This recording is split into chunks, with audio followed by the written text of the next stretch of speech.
ये कुआड़े गला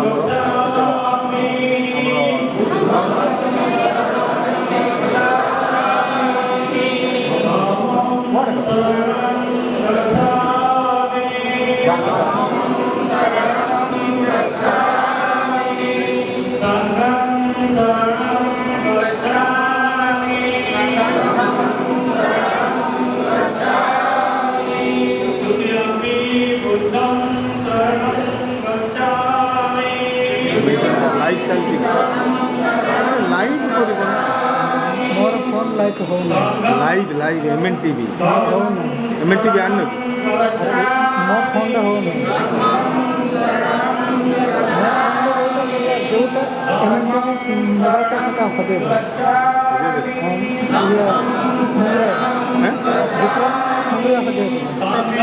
लाइव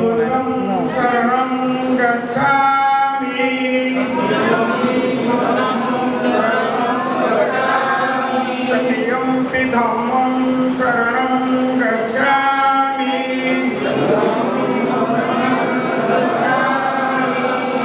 यम्पि संघं शरणं गच्छामि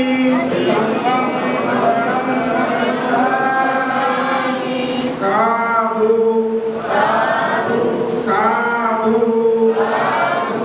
साधु साधु माझा सीट आहे इमान जतिंद्र करो आम गवर्नमेंट जो आपड़ा जिला एक्स जिला प्रेसिडेंट मैडम उपस्थित होती स्वागत करूँ मंच सीट श्रीमती पुष्पांजलि पांडे महोदय से 1 मिनिट पर आसले बहुत बहुत धन्यवाद हमें समारोह को सहयोग करबा रिक्वेस्ट करू वर्तमान में एक कार्यक्रम उद्घाटन माननीय गिरदास कुमार एसबीआई से कार्यक्रम उद्घाटन करेंगे अनुष्ठानिक भाव में उद्घाटन करेंगे श्रीमान गिरदास कुमार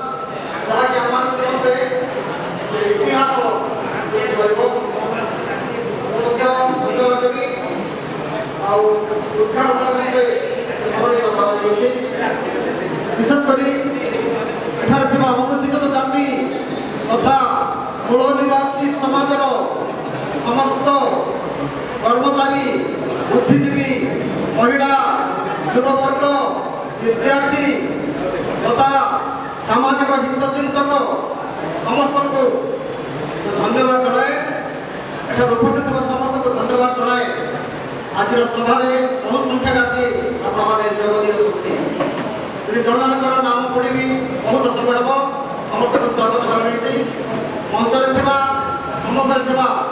समस्त को और नमस्कार ये समय गोटे कथा कहना चाहे आज आजिकर सभा सफल करने निमंते आम समस्ते मन प्राण दे शुणा पड़ो अनेक दूर वक्तागण आसी जहाँकि आम समाजर मंगल निमंते आम अधिकार को जानवा निमंते अनेक विषय अच्छी से सब कहना चाहूना कि अनेक दिन ये समय डेट जानवर प्रार्थना कर भुवनेश्वर ये सभा जमी सफल हम और सभार सफलता निमंते ख्रीष्टीय समाज तरफ अबा आम दलित मंच रायगा तरफ शुभेच्छा जनाए सफल कामना करे ये समय अधिक किसी कहना चाहूना ये सभा को आनुष्ठानिक भाव में उद्घाटन करुँच और विशेषकर सभार अध्यक्ष को ଲିଡିଂ କରୁଛନ୍ତି ତାଙ୍କୁ ହସ୍ତାନ୍ତର କରୁଛି। ବନ୍ଧୁଗଣ, ଆଜି ଏହି କାର୍ଯ୍ୟକ୍ରମକୁ ଆମେ ଦୁଇଟି ସତ୍ରରେ କରିଛୁ ଆଉ ସେଥିପାଇଁ ସବଜେକ୍ଟ କାର୍ଯ୍ୟ କରାଯାଇଛି ଯେ ଗୋଟେ ଟପିକ୍ ଅଛି ବର୍ତ୍ତମାନ ସମୟରେ ଏସ୍ସି ଫେଡେରେସନର ଆବଶ୍ୟକତା ଓ ଭୂମିକା ଏକ ଆନ୍ଦୋଳନ। ଦ୍ୱିତୀୟ ବିଷୟଟି ହେଉଛି ସ୍ୱାଧୀନତାର ଆନ୍ଦୋଳନ। ସ୍ୱାଧୀନତାର ଆନ୍ଦୋଳନ ନଥିଲା, ବରଂ ଏହା ମୂଲ୍ୟବାସୀ ବହୁଜନ ସମାଜକୁ ଗୋଲାମ ବନାଇବାର ଏକ ସୁନିୟୋଜିତ ଷଡ଼ଯନ୍ତ୍ର ଥିଲା, ଏକ ସମୀକ୍ଷା। ତୃତୀୟ ବିଷୟଟି ହେଲା କ'ଣ କୌଣସି ଜାତି ଆଧାରିତ ସଂଗଠନ କୌଣସି ରାଷ୍ଟ୍ରୀୟ ସମସ୍ୟାର ସମାଧାନ କରିପାରିବ କି, ଏକ ଆକଳନ।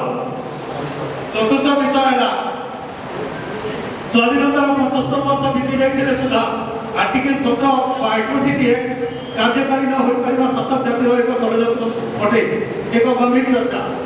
ସମୟକୁ ଧ୍ୟାନରେ ରଖି ସମସ୍ତ ଅତିଥିମାନଙ୍କୁ ଆମେ ଅନୁରୋଧ କରିବୁ କିଛି ବିଚାର ତାଙ୍କ ରଖିବେ। ବର୍ତ୍ତମାନ ଏହି କାର୍ଯ୍ୟକ୍ରମର AIIMS and objective and head ନାଁ ବସି all India schedule caste ଫେଡେରେସନର AIIMS and ଅବଜେକ୍ଟିଭ୍ସ।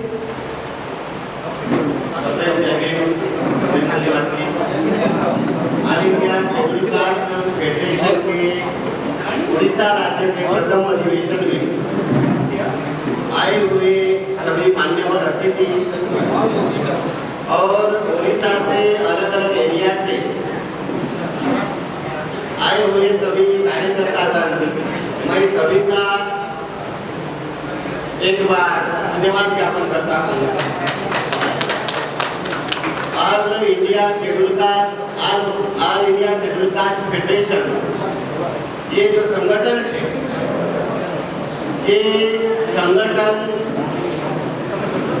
Doctor बाबा साहब अम्बेडकर ने 17, 18, 19, 20 जुलाई 1942 को नागपुर में राष्ट्रीय अधिवेशन बुलाकर इस शेड्यूल कास्ट फेडरेशन की निर्मित की। इस बात को हमारे समाज के सभी बुद्धिजीवी लगभग जानते हैं। मैं कुछ बातों का जिक्र आप लोगों के सामने करना चाहूंगा। जब डॉक्टर बाबा साहब आम्बेडकर ने अपने आंदोलन की शुरुआत 1916 से की, उस समय बाबा साहब आम्बेडकर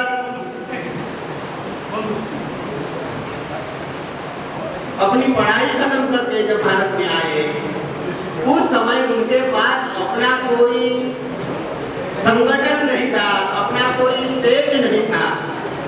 मगर उस समय में महाराष्ट्र में शेड्यूल कास्ट को अछूत कहा जाता है, ऑल इंडिया में उनको अछूत कहा जाता है, महाराष्ट्र में भी उनको अछूत कहा जाता है। ऐसे अछूत लोगों का संगठन महाराष्ट्र में था, जिस संगठन का नाम है डिप्रेस्ड क्लास मिशन, जिसके प्रमुख थे विठल रामजी शिंदे। 1910 में पहला अछूतों का पहला अधिवेशन बॉम्बे में हुआ और उस अधिवेशन में अगर कांग्रेस अछूतों की समस्या के लिए रिजोल्यूशन पास करती है, अछूतों को शिक्षा के लिए अपने संगठन में रिजोल्यूशन पास करती है, तो हम कांग्रेस को समर्थन करेंगे। इस लाइन में बातचीत चल रही थी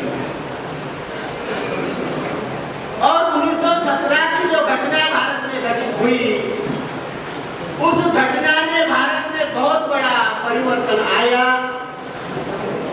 जो साउथ बरो कमीशन भारत में आया, उस साउथ बरो कमीशन को हमारे समाज के उस समय के लोगों ने, लीडरशिप करने वाले लोगों ने लिखित रिप्रेजेंटेशन दिया और उस रिप्रेजेंटेशन में जैसे अछूतों ने अपनी डिमांड रखी, ऐसे ही डिमांड भारत के सवर्ण कास्ट के लोगों ने रखी, जिसका नाम है बाल गंगाधर तिलक। उसने भी अपनी डिमांड रखी और उन्होंने कहा कि हमें स्वराज्य चाहिए और उन्होंने घोषित किया था स्वराज्य हमारा जन्मसिद्ध अधिकार है और उसे हम लेकर रहेंगे।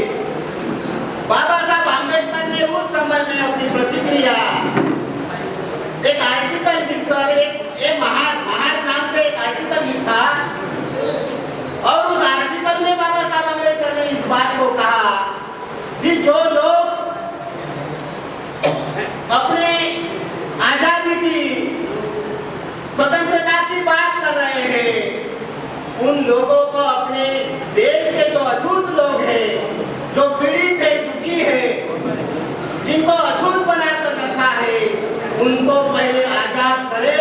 अगर वो उनको अपने सामाजिक गुलामी से आजाद नहीं करते हैं तो उनको अंग्रेजों से स्वतंत्रता मांगने का कोई अधिकार नहीं है। इस लाइन में बाबा साहब अम्बेडकर ने अपनी बात को रखा। उसी समय डिप्रेस्ड क्लास मिशन के शिंदे ने इस प्रस्ताव को अपने संगठन के माध्यम से पास करवाकर साउथ बोरो कमीशन के सामने रखा कि अछूतों का प्रतिनिधि नियुक्त करने का अधिकार सवर्णों को होना चाहिए। अछूतों को अछूतों का प्रतिनिधि नियुक्त करने का अधिकार नहीं होना चाहिए, ऐसी डिमांड उस समय के अछूत समाज के गद्दारों ने किया। बाबा साहब अम्बेडकर उस समय सामाजिक जीवन में अपने आंदोलन में सक्रिय नहीं थे। बाबा साहब अम्बेडकर की एजुकेशन खत्म करके वो सामाजिक जीवन में आए थे। इस बात को बाबा साहब अम्बेडकर ने देखा, अगर अछूतों का प्रतिनिधि नियुक्त करने का अधिकार अगर सवर्णों के पास चला जाएगा तो अछूतों में दलाल और भड़कों का निर्माण होगा। अछूतों में शिंदे के चरण चाटने वाले कुछ लोगों को नॉमिनेटेड किया जाएगा। ये नॉमिनेटेड का अधिकार हमारे समाज को खत्म करने का कारण बनेगा। उसी समय में उन्होंने और एक डिमांड की जो आज के तारीख में सबसे महत्वपूर्ण है, वोटिंग राइट्स। बाबा साहब अम्बेडकर ने इस बात को देखा जब फॉरेन में पढ़ रहे थे तो वोटिंग राइट्स का आंदोलन फॉरेन में चल रहा था, विदेशों में चल रहा था कि वहां के समस्त पीपल को, नागरिकों को, महिलाओं को वोटिंग राइट्स मिलना चाहिए।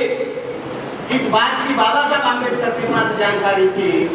विठल रामजी शिंदे ने जो डिमांड रखी जिसकी इनकम 142 रुपया है, जिन अछूतों की इनकम 142 रुपया है, जो चौथी पास हुआ है, ऐसे व्यक्ति को ही वोटिंग का राइट होना चाहिए। अगर ये डिमांड उस समय फुलफिल होती तो हमारे समाज के उस समय के जो पढ़े लिखे लोग या इनकम टैक्स भरने वाले लोग नगण्य लोग थे, यानी इस अधिकार से वंचित हो जाने वाले थे। इसलिए बाबा साहब अम्बेडकर ने इस बात का विरोध करने के लिए नागपुर में अछूतों की बहुत बड़ी सभा का आयोजन किया। ये बाबा साहब अम्बेडकर के जीवन की पहली सभा थी। उस सभा में बाबा साहब अम्बेडकर ने जो प्लान किया, क्योंकि बाबा साहब अम्बेडकर युवा है, उनको सामाजिक जीवन में पदार्पण हुआ है, मगर इस समस्या का समाधान करने के लिए ऐसा ही कोई बड़ा चेहरा, बड़ा व्यक्ति उस सम्मेलन का अध्यक्ष होना चाहिए। इसलिए डॉक्टर बाबा साहब अम्बेडकर ने उस सम्मेलन का अध्यक्ष राजर्षि शाहू महाराज को बनाया।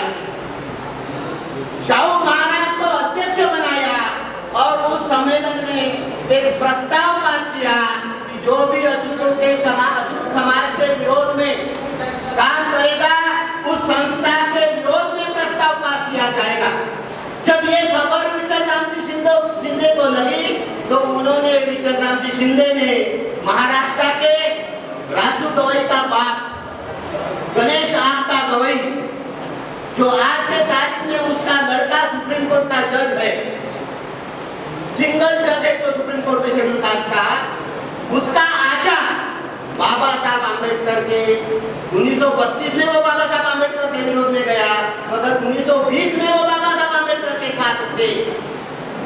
उनको लालच दिया गया कि आपके 50 स्टूडेंट करके विठल रामजी शिंदे ने जो हॉस्टल निर्माण किया था, उस हॉस्टल में आपके बच्चे को लिया जाएगा। बाबा साहब अम्बेडकर जो हमारे विरोध में प्रस्ताव पास कर रहे हैं उसका आपको विरोध करना होगा। मगर उस समय उन्होंने बाबा साहब आम्बेडकर का साथ दिया और बाबा साहब आम्बेडकर एक सामाजिक आंदोलन में, वहां से बाबा साहब आम्बेडकर के जीवन का प्रारंभ सामाजिक आंदोलन में होता है। मगर कोई भी क्रांति या कोई भी आंदोलन करने के लिए जो संगठन की निर्माण की जरूरत है, तो बाबा साहब आम्बेडकर ने अछूतों का 1924 में पहला संगठन निर्माण किया और उस संगठन के माध्यम से डिप्रेस क्लास मिशन के अलावा अछूतों का अन्य संगठन निर्माण किया डिप्रेस क्लास को लेकर, और उनके उस संगठन के माध्यम से दो आंदोलन बाबा साहब आम्बेडकर ने चलाए। पहला आंदोलन महाड़ के 14 तलाक का और दूसरा आंदोलन काला राम मंदिर का। इस दो आंदोलन से बाबा साहब आम्बेडकर को राउंड टेबल कॉन्फ्रेंस में अंग्रेजों ने निमंत्रण दिया। उसके पहले तो साइमन कमीशन भारत में आता है, उस साइमन कमीशन के सामने भी बाबा साहब आम्बेडकर, हमारे समाज को रियल रिप्रेजेंटेशन मिलना चाहिए, अछूतों के ऊपर होने वाला अन्याय बहिष्कृत का प्रॉब्लम खत्म होना चाहिए, अछूतों को उनके प्रशासन में संख्या के अनुपात में हिस्सेदारी मिलनी चाहिए। अगर किसी व्यक्ति के साथ छुआछूत का व्यवहार होता है तो उनको कानूनी सजा का प्रावधान होना चाहिए। ऐसी बहुत सारी डिमांड बाबा साहब आम्बेडकर ने साइमन कमीशन के सामने रखी और वही सारी की सारी डिमांड राउंड टेबल कॉन्फ्रेंस में भी बाबा साहब आम्बेडकर ने रखी। जब बाबा साहब आम्बेडकर की सारी बातों को मान लिया गया इंग्लैंड में, बाबा साहब आम्बेडकर का सबसे ज्यादा विरोध मोहनदास करमचंद गांधी ने किया। गांधी बाबा साहब आम्बेडकर के विरोध में मिस्टर जिन्ना को मिले और जिन्ना को कहा ये अछूत कुत्ता इसका साथ सहयोग ना करे। बाबा साहब आम्बेडकर ने, मोहनदास करमचंद गांधी ने ये अछूत कुत्ता इस शब्द का प्रयोग करके मिस्टर जिन्ना को कहा कि आपकी 14 मांगे हमें मंजूर है, मगर बाबा साहब आम्बेडकर का विरोध करना है। जब बाबा साहब आम्बेडकर की सारी बातों को मान लिया गया और अंग्रेजों ने सेकंड इंडिया एक्ट 1935 में बनाया, 1935 में सेकंड इंडिया एक्ट बनने के बाद चुनाव की घोषणा हुई और बाबा साहब आम्बेडकर चुनाव लड़ने के लिए इंडिपेंडेंट लेबर पार्टी का निर्माण किया। 37 के चुनाव में बाबा साहब आम्बेडकर ने 15 में से 11 लोगों को चुनवा कर लाया और 11 लोग चुनकर आने के बाद भारत में अछूतों की तीसरी शक्ति निर्माण हुई, जिसको आज हम शेड्यूल कास्ट फेडरेशन कह रहे हैं। वो शेड्यूल कास्ट फेडरेशन उस समय नहीं था, इंडिपेंडेंट लेबर पार्टी का जो आंदोलन बाबा साहब आम्बेडकर ने खड़ा किया, उस इंडिपेंडेंट लेबर पार्टी के 11 लोग चुनकर आए। मगर बाद में ऐसा क्या हुआ, तीसरी बहुत बड़ी तीसरी शक्ति भारत में होने के बावजूद भी बाबा साहब आम्बेडकर को इंडिपेंडेंट लेबर पार्टी खत्म करके all India schedule caste federation बनाना पड़ा। 1940 में जो कमीशन भारत में आता है और बाबा साहब आम्बेडकर अछूतों की सारी समस्या का एक मेमोरेंडम उनके सामने रखते हैं। उस मेमोरेंडम को पढ़ने के बाद जो कमीशन के लोग हैं बाबा साहब आम्बेडकर के सामने सवाल खड़ा करते हैं, क्या आप अछूतों के रिप्रेजेंटेटिव हो? ये महत्वपूर्ण सवाल बाबा साहब आम्बेडकर के सामने खड़ा हुआ। तब बाबा साहब आम्बेडकर ने कहा कि इंडिपेंडेंट लेबर पार्टी अछूतों की रिप्रेजेंटेटिव नहीं है, मगर इंडिपेंडेंट लेबर पार्टी में अछूत भी शामिल है, अन्य जितने भी लेबर कम्युनिटीज है, जो भी समाज के लेबर लोग हैं, वो सारे लेबर लोग इंडिपेंडेंट पार्टी में शामिल है। उस समय बाबा साहब आम्बेडकर की इस बात को नहीं माना और उन्होंने कहा कि आप अपनी अछूतों की अलग संस्था बनाकर अगर अपनी डिमांड को रखते हो तो हम आपकी बात को मानेंगे। इसलिए 42 में बाबा साहब आम्बेडकर को इंडिपेंडेंट लेबर पार्टी का निर्माण करना पड़ा और इस बैकग्राउंड में बाबा साहब आम्बेडकर अम्बेडकर ने इस बैकग्राउंड में बाबा साहब अम्बेडकर ने all India schedule caste federation का निर्माण किया और तरह से 1942 में all India schedule caste federation की 15 शाखा ऑल इंडिया में थी। उस समय की एक महत्वपूर्ण शाखा हमारे उड़ीसा की थी। उड़ीसा में भी शेड्यूल कास्ट फेडरेशन की शाखा थी। आज उड़ीसा में शेड्यूल कास्ट के 17.13% लोग हैं, 92 जातियां हैं और 154 उपजाति है। हमारा जो साक्षरता दर है उड़ीसा का वो 79.2% है और हमारे 2 MP है, हमारे 3 MP है और 24 MLA है। इतनी वर्तमान में ओडिशा की हमारी शक्ति है और पंचायत राज में 17,799 प्रतिनिधि वर्तमान में शेड्यूल कास्ट के नाम के पॉलिटिकल रिजर्वेशन के नाम से जुड़ जाते हैं। मगर बाबा साहब अम्बेडकर के सामने जो समस्या 1917 में थी, जो रियल रिप्रेजेंटेटिव चुनकर नहीं जाते हैं, वो समाज में दलाल और बड़े निर्माण हो जाएंगे। जॉइंट इलेक्टेड से, नॉमिनेटेड इलेक्टेड से वो समस्या आज भी बरकरार है। भारत के इतिहास में, आजादी के इतिहास में, 75 साल के इतिहास में शेड्यूल कास्ट के समर्थन के बगैर ना केंद्र में कोई सरकार बनी, ना राज्य में कोई सरकार बनी। इतनी बड़ी शक्ति होने के बावजूद भी हमारे संवैधानिक अधिकार को खत्म किया जा रहा है। इसका एकमात्र कारण है शेड्यूल कास्ट की जो सेपरेट शक्ति बाबा साहब अम्बेडकर ने निर्माण की, जिसके बदौलत बाबा साहब अम्बेडकर संविधान सभा पर चुनकर गए 46 में संविधान सभा के चुनाव में बंगाल से। उस समय शेड्यूल कास्ट फेडरेशन का सिंगल व्यक्ति जोगेंद्रनाथ मंडल थे।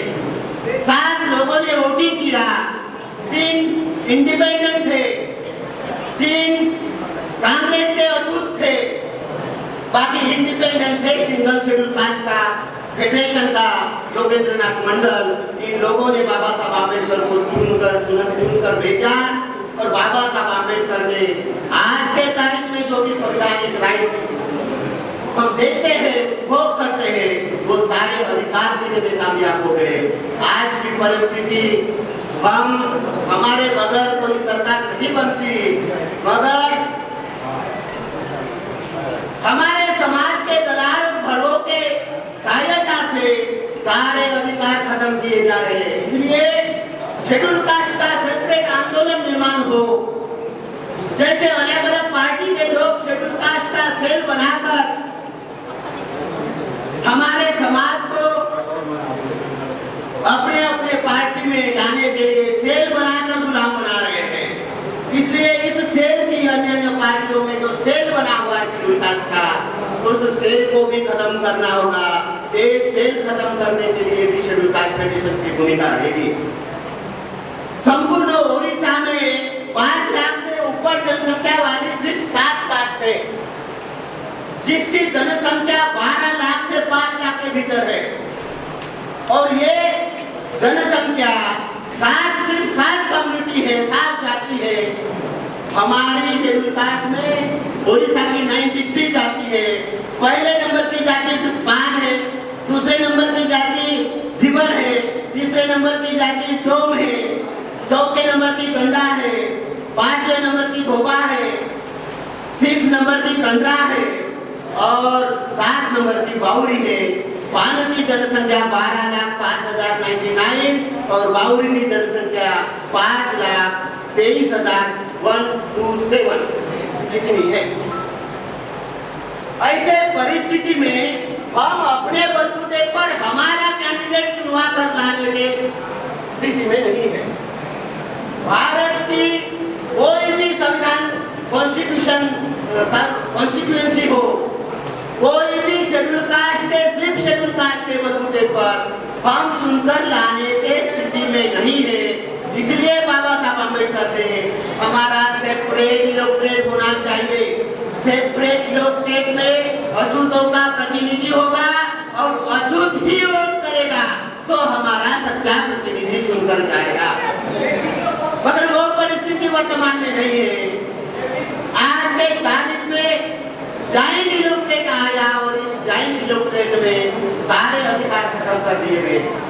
मगर हम शेड्यूल कास्ट की शक्ति का निर्माण करते हैं और उस शक्ति में ओबीसी के और एसटी के माइनॉरिटीज के लोगों को अगर जोड़ते हैं और हमारी तीसरी शक्ति निर्माण करते हैं तो अन्य जो एससी, ओबीसी, एसटी और माइनॉरिटी प्लस एससी अगर ये शक्ति निर्माण हो जाती है तो हमारे समर्थन के बगैर भविष्य में कोई भी सरकार नहीं बननी चाहिए।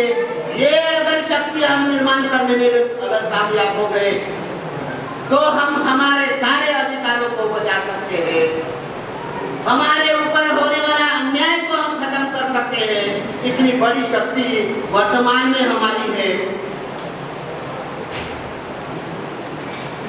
इसलिए और ज्यादा विस्तार में मैं नहीं जाते हुए शेड्यूल आज के प्रथम ओडिशा राज्य अधिवेशन में यही अपील करना चाहता हूँ। ये सारी समस्या का समाधान करने का तरीका बाबा साहब अम्बेडकर ने 1944 में मद्रास के अधिवेशन में कहा कि जाओ तुम अपनी घरों की दीवारों पर लिखो कि तुम्हें इस देश की शासन करती जमात बनना है। हमारे समाज का लक्ष्य शासन करती जमात बनना है। ये रखना होगा, ना कि किसी पार्टी का पिछलकू बनने की, ना ही किसी ब्राह्मणवादी पार्टियों का पिछलकू बनने की, बल्कि हमारा स्वतंत्र अस्तित्व, स्वतंत्र आंदोलन निर्माण करने का अगर हम प्रण करते हैं तो भविष्य में हमारे समर्थन के बगैर कोई भी सरकार नहीं बनेगी और ये नहीं बनना चाहिए। ये शक्ति हमें निर्माण करना होगा। ऐसा अगर हम करते हैं तो अपने ताकत के बलबूते पर हम जो चाहते हैं वो हासिल कर सकते हैं। किसी का पिछलकू बनने से कछु नहीं मिलेगा, किसी का पिछलकू बनने से सिर्फ दलाली और बढ़वेगिरी होगी। मगर स्वतंत्र आंदोलन निर्माण करोगे तो समाज को अधिकार दिलाने में कामयाब हो सकते हो और यही करना होगा। यही करने के लिए ये अधिवेशन का आयोजन प्रथम ओडिशा राज्य अधिवेशन आयोजित किया जा रहा है। इसलिए जो उपस्थित सारे कार्यकर्ताओं को मैं अनुरोध करता हूँ इस विचार को गांव-गांव में पहुँचाने का और शेड्यूल कास्ट फेडरेशन का एक राष्ट्रव्यापी संगठन बनाने का, ओडिशा का राज्य लेवल का बड़ा संगठन बनाने का प्रण करें। और इतना ही कहकर मैं मेरी बात को समाप्त करता हूँ। आप लोगों ने मेरी बात ध्यान से सुनी, इसलिए आभार, धन्यवाद। जय भीम, जय मुनिवासी, जय जोहार।